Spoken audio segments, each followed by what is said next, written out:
Good afternoon. My name is Jacob Frey.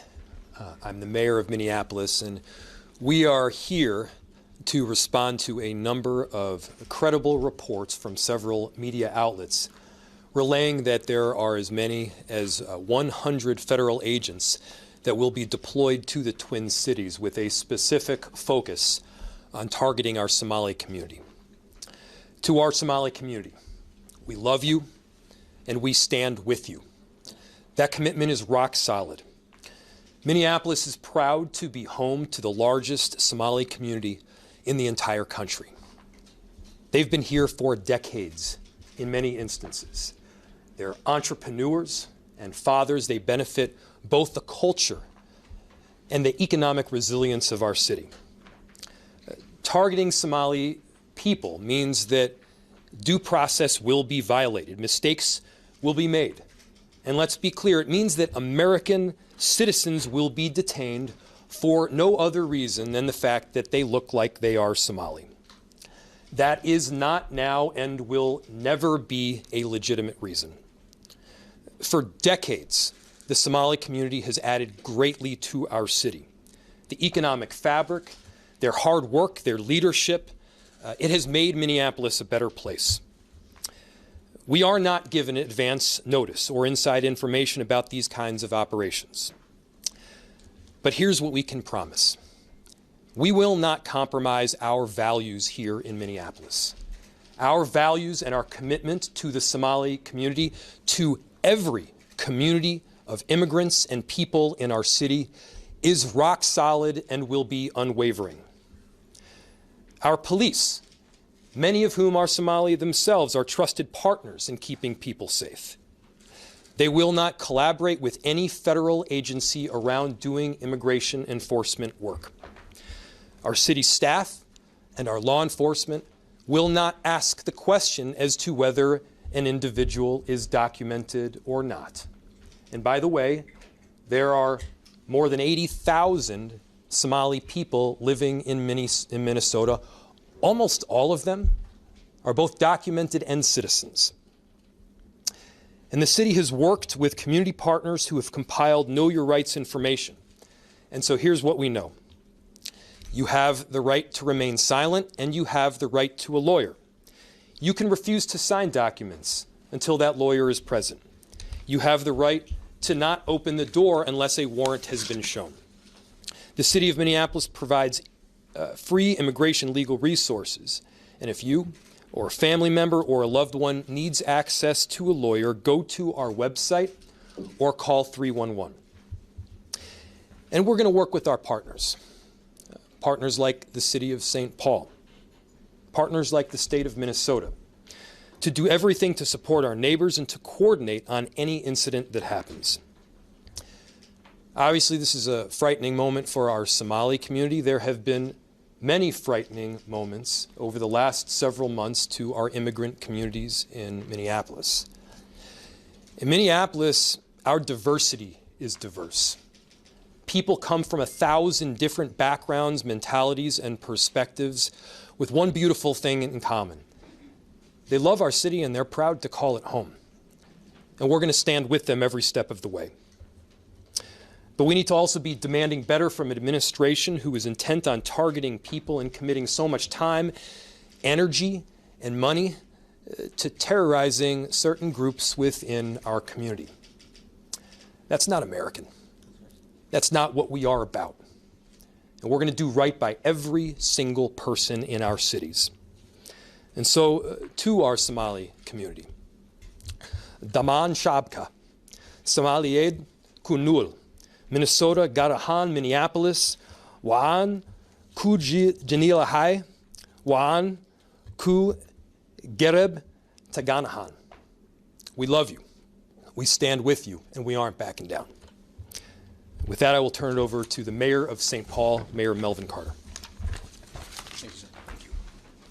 Good afternoon. I'm Melvin Carter, the mayor of the city of St. Paul. As Mayor Frey just said, we are hearing credible information around a convergence of federal law enforcement officials, federal agents coming into our community with the intentionality around targeting our Somali community. Just earlier today, we saw sadly, the President of the United States opened his mouth to take a whole group of people, a whole country of people, and denigrate just based on where they come from. And somehow we found ourselves to a place where that doesn't surprise any of us. But when the mayor said the word un-American, it rang true to me. I grew up celebrating in America and learning about an America who prided ourselves on being a beacon that drew people from other places. I grew up in an America that prided itself on being a country of immigrants, that prided itself on the fact that people from other countries would look across a whole ocean and say, that's where I want to be. It seems that what we learned was that we've prided ourselves, and we have decades and generations of priding ourselves on being a beacon for immigration from Europe. I mean, it seems to many of us like the darker skinned the immigrants who come to our country are, the more our posture on immigration as a country has shifted. That's un-American. That's concerning. And I get particularly concerned as someone who, we work all day, every day on public safety and keeping our communities safe. And all of you have heard me brag about the public safety outcomes that we're achieving and that we're really proud of. And we've understood and embraced an approach to public safety that isn't about pitting our officers or law enforcement against community members, but it's figuring out how to get our officers and our community members working together on the same side of the table as much as humanly possible.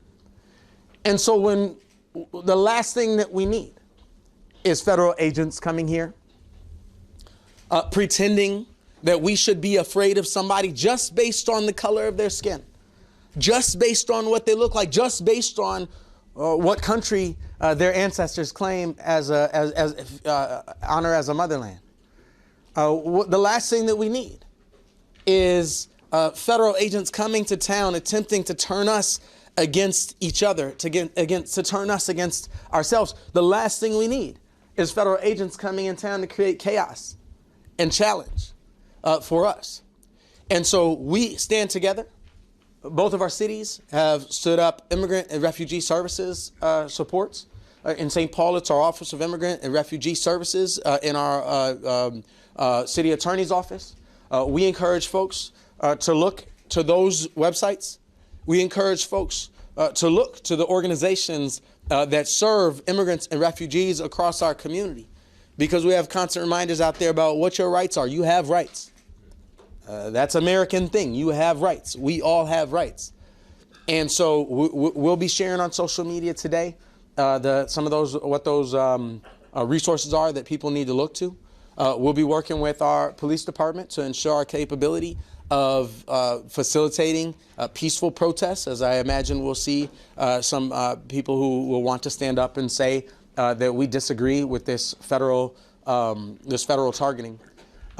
And just like Mayor Frey just said, we in St. Paul celebrate our large Somali community. We celebrate the contributions that our community has made in every aspect, whether that's education, whether that's public service, whether that's public safety, whether that's our economics and local jobs. We celebrate that. Our community would not be the same without it. And so we continue to stand with the members of our Somali community. We continue to stand across municipal boundaries and across communities to say that the Twin Cities is not a place that tolerates or embraces hate, to say that the hateful and damaging rhetoric that we're hearing from Washington, D.C. right now is reprehensible, and it is not something that represents who our community is or who our country can be. And we call on ourselves. I call on myself in the face of hatred, in the face of division, in the face of what seems to be a strategy centered around intentional chaos, to lead with listening, to lead with compassion, to engage with humanity, and to ensure that we are every single day modeling the type of behavior, the type of approach, and the type of humanity that we sure wish our federal representatives in Washington, D.C. would follow suit. We have the capacity as a local community to be that loving, incredible place. That's who we are. That's what we are. And that's certainly something that we don't need federal agents coming and disturbing. Thank you all for being here. And with that, I think I'm turning over to Councilmember Osman. Oh, I'm sorry, to Councilmember Osman. Thank you. Good to see you, sir. Good afternoon. My name is Jamal Osman. I am the council member of Ward 6, someone who represents the largest East African community in Minneapolis. I am proud to say I'm a Somali American. This country welcomed me and my family 26 years ago. It has provided me a life that I did not have in Somalia. We came here and we are thankful to be here. I've been educated here, got the opportunity to serve my community, to be a council member. I know many families are fearful tonight. They are. But I want you to know that City of Minneapolis stand behind you as the leaders, both mayors and the chief and everyone that stand behind you are here to stand with you. Our community has lived through fear in the past. And we're not going to let us divide that. We're going to stay informed, we're going to stay safe, and we're going to support each other. We will continue to working our partners on the ground so residents know their rights. They know where to turn for help, and we know that Minneapolis will not abandon. One of the things I do want to say, and obviously everyone knows that our president is racist, xenophobic, Islamophobic, and we are going to fight that. America has a history of fighting and stopping those kind of individuals who continue to divide people and divide communities. Many Somalis that live in this community are working at your groceries, working at your hospitals, delivering your babies. They're doctors. They are very successful individuals. Now I would like to switch into Somali to speak to my community. Assalamu alaikum. Walaalayaal waxaan la hadlayaa community-ga magaalada Minneapolis. Anigoo ah Jamal Osman. Waxaan inii sheegayaa City Minneapolis garabkeena ay taagan tahay. Community-geena target ayaa lagu yahay.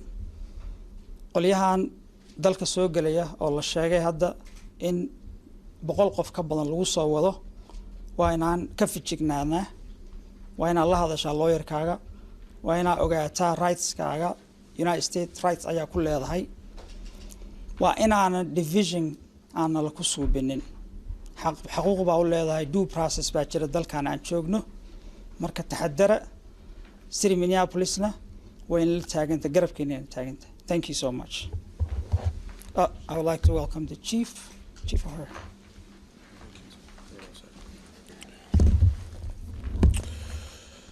Good afternoon. My name is Brian O'Hara, B-R-I-A-N, O''H-A-R-A. I am the Minneapolis Police Chief.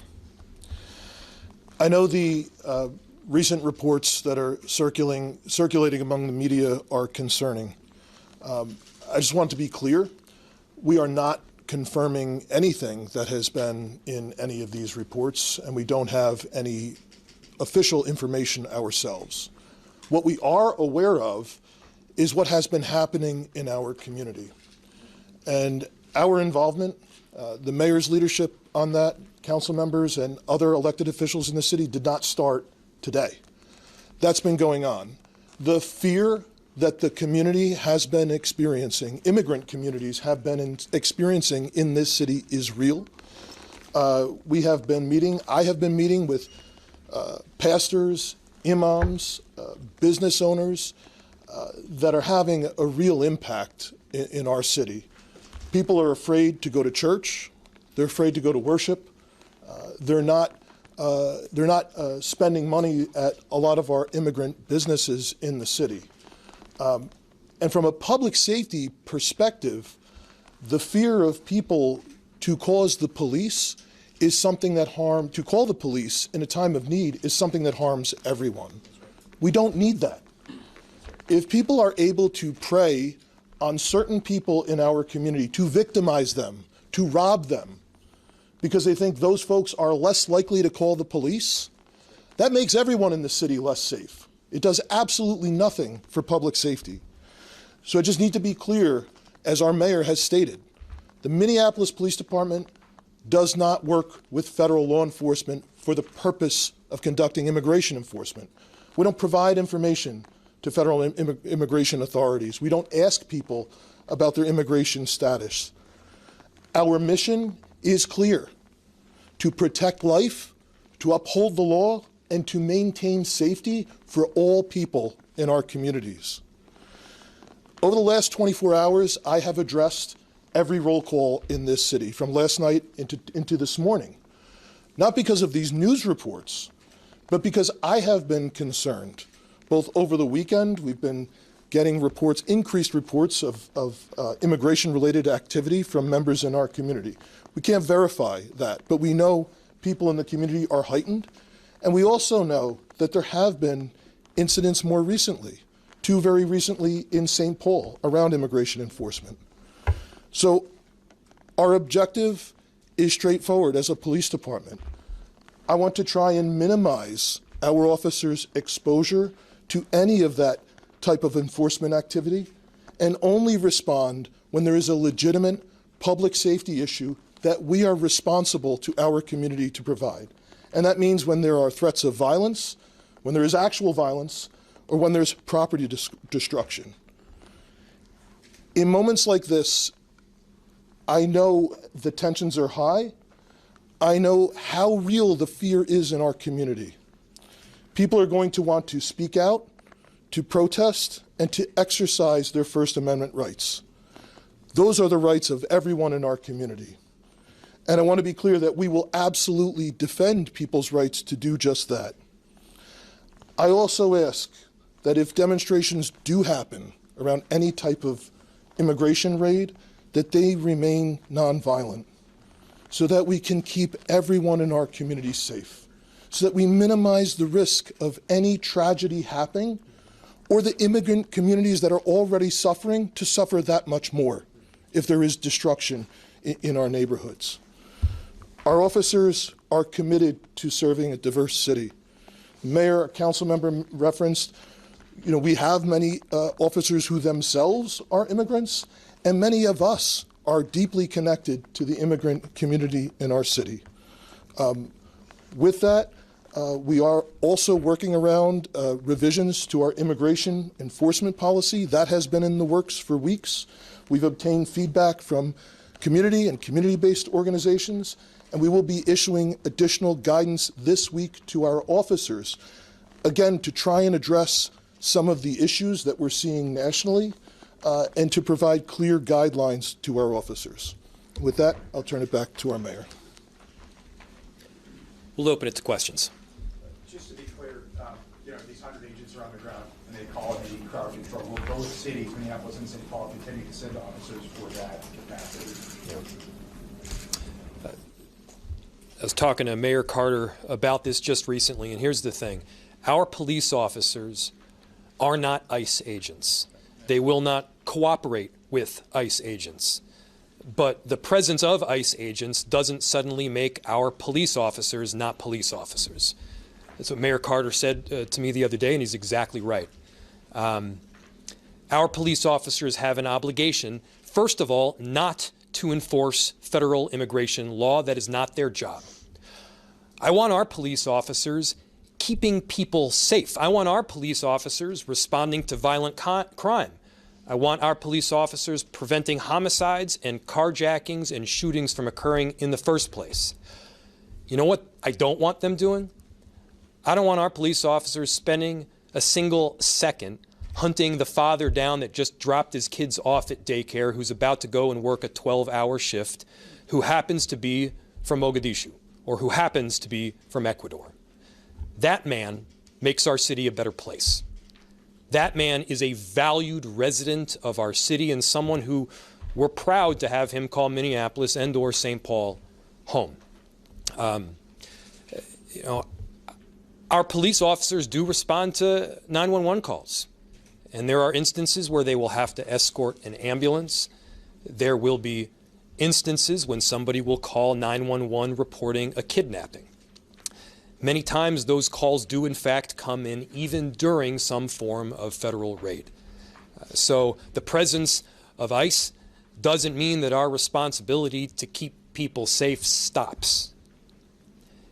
It means that we have to be there to protect people, to protect property, and to save lives. That job doesn't get thrown in the garbage simply because the actions of the federal government happen to be garbage themselves.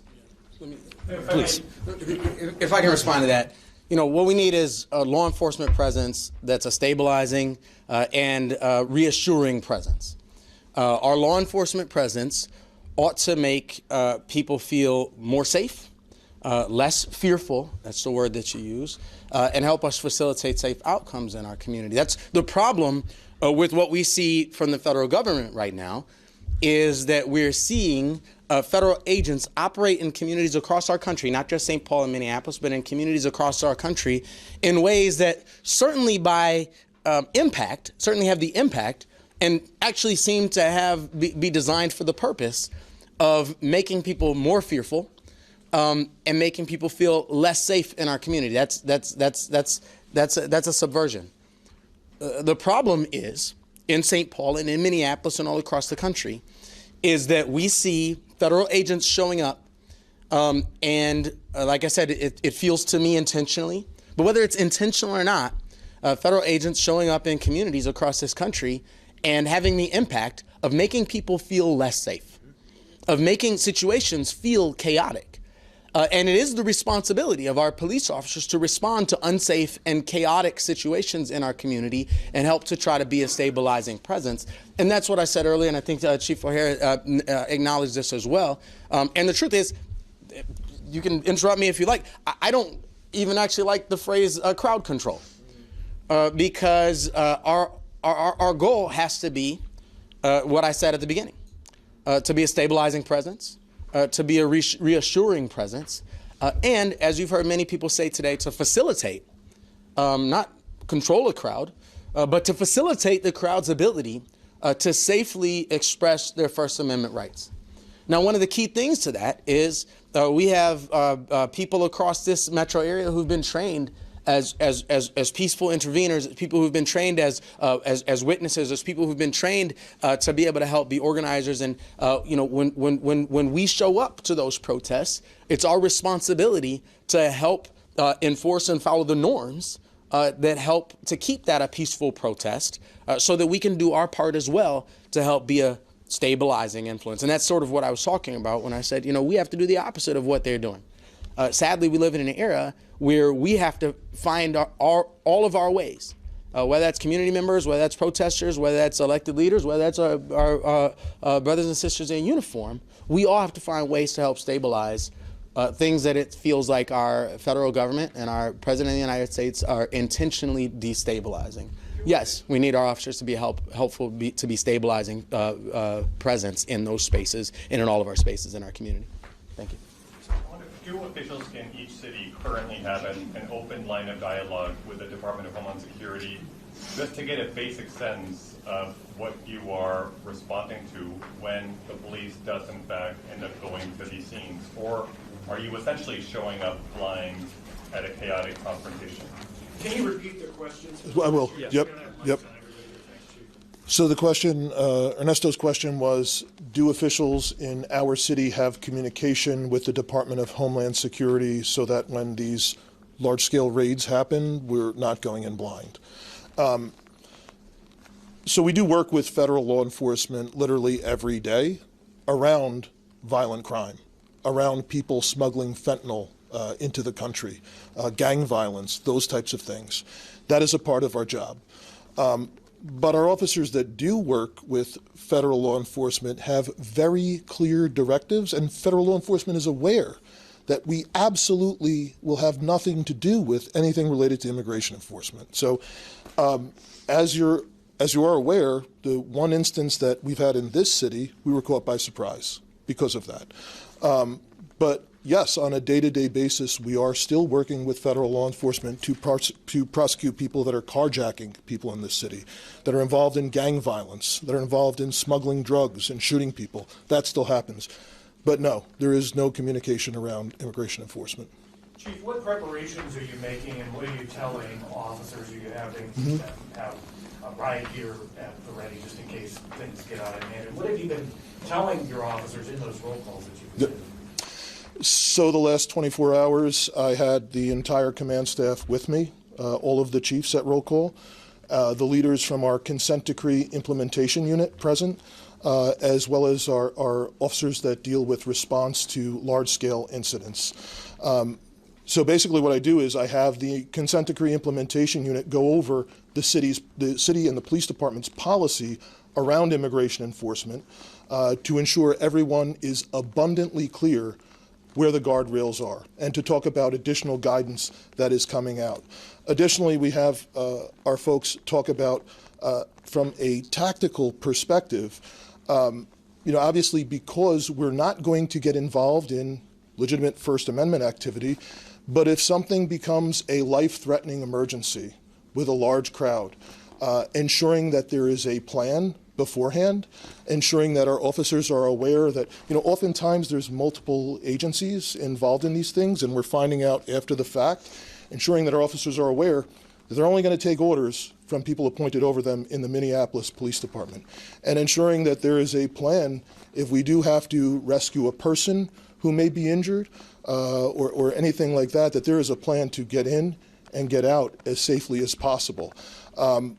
We will not automatically respond just because someone has called and asking for assistance. But if something is an emergency, there is no time to talk about and have it go up the chain of command and say, are we going to respond? But things unfold very quickly, and we will do our sworn duty to respond to protect life when it's needed.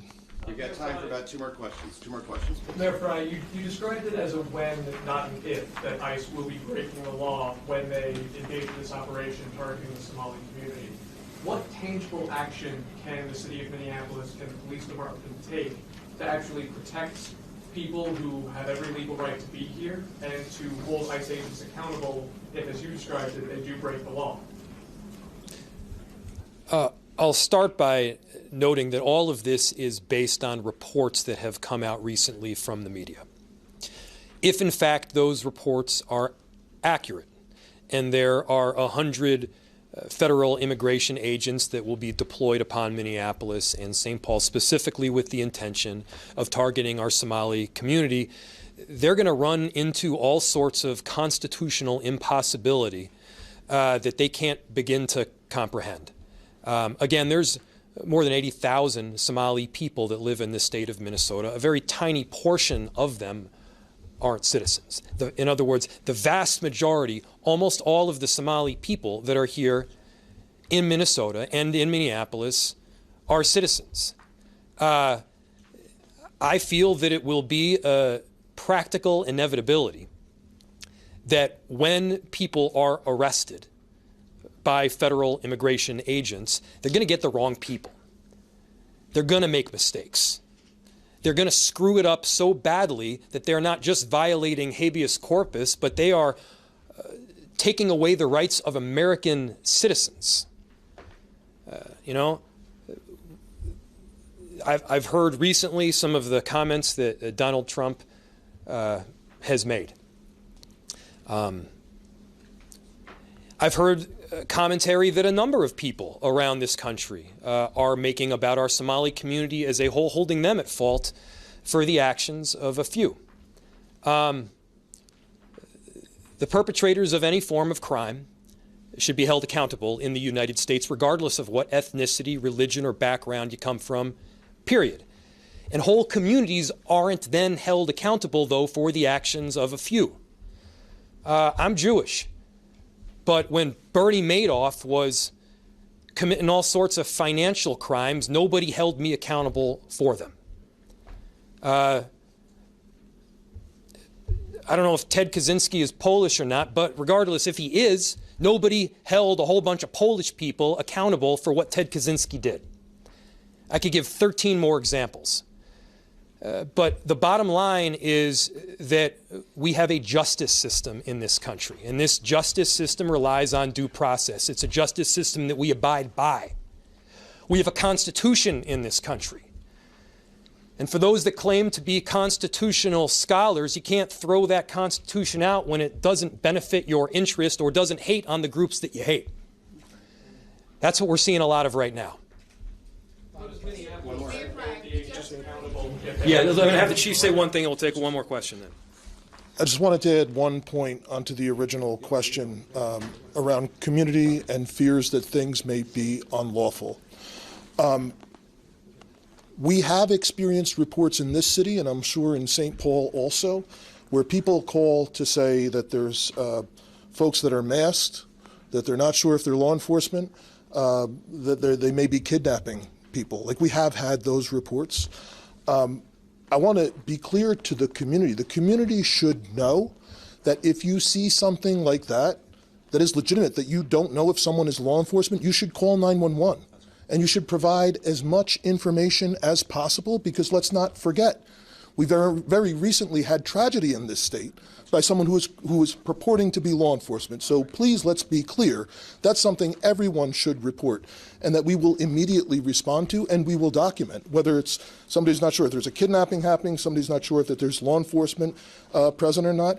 And that's something else that's additional policy requirements that we are implementing, that we will document and report these types of things anytime that we hear it, and reminding our officers of their duty to intervene. So if there is anything that is a violation of someone's human rights or civil rights, excessive force or anything like that, they absolutely have a duty to intervene as police officers. Okay, one more question. Hold on. One more question from someone who has not asked a question yet, please. Right here. Thank you. Just for Mayor Frey and also Councilman Osman, we just heard the president say that he doesn't want Somalis in the U.S. and wants them to go back to their homeland. What's your response directly to him? He's wrong, and we want them here. Somali people have been an extraordinary benefit. I'll say it again.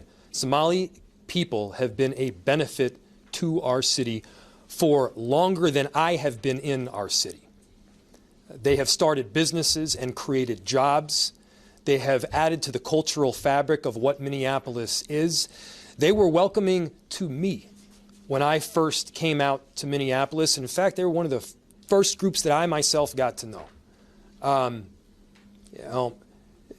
To, again, villainize an entire group is ridiculous under any circumstances. And the way that Donald Trump is consistently doing it, I think calls into question major constitutional violations. And it certainly violates the moral fabric of what we stand by in this country as Americans. Councilmember Osman, I'm sure you can add a bit more. Somali Americans, Somalis are here to stay. America is an immigrant country, and it has been an immigrant country for over how many years? Hundreds of years. Our community contribute a lot to this state and the city. We love this city. This is home. We're not going anywhere. Call the American people to stop the hate, to stop the Donald Trump hate. He continue to divide Americans. That's what he's doing. Like I say, it's time to stand up against his hate and unite. Somalis are here to stay. We love this state. We love this country. This is home. Thank you. Okay, thank you. No, I'd actually like to respond to that as well. The words that founded this country, the words that launched this American experience, start with "we the people." And I believe that the sacred moments in American history are the moments we've had to decide who the we is, who gets to be included in the we. Do we mean black people? Do we mean women? Do we mean immigrants? Do we mean gay and lesbian teenagers? We have to decide who is a part of the we when we say we the people. We the people. And the Constitution of the United States, the Declaration of Independence, says that the authority, the just power of our government, the just power of those federal agents, the just power of our police officers, that authority is granted by the consent of the governed. And so when we talk about attacks, racist, Islamophobic, xenophobic attacks on our Somali community, and you combine that with what Mayor Frey just said, the vast majority of our Somali community are citizens. So who he just attacked isn't just Somalis. Who he attacked is Somali Americans. Who he attacked is Americans. And so if the President of the United States is telling you out loud that he hates Americans, then I can't imagine a greater confession of incompetence to do the job that you've been hired to do than to say you don't believe that Americans belong in America. That's what Donald Trump said to us today, and it's very important for us to understand that that was not just an attack on our Somali community, it was an attack on our Somali community, and everything Mayor Frey and Councilman Osman said is important. But it's easy to sit at home and say, oh, he's attacking them. He's attacking Americans, American citizens, American residents, American neighbors. They're destabilizing communities and trying to get us to be afraid of somebody because of what they look like. And as Mayor Frey said, it's probable that there will be constitutional abuses. It's not probable. It's what they're saying. They are saying they target people based on how they look. Now, all of us grew up in classes that taught us that that's wrong, and it's still wrong today. So what you heard the president say today was that he is incompetent and incapable of being a president for the people of the United States because he just said out loud that he despises Americans. Thank you. All right, I've got some housekeeping stuff as soon as they leave. You just hold one sec.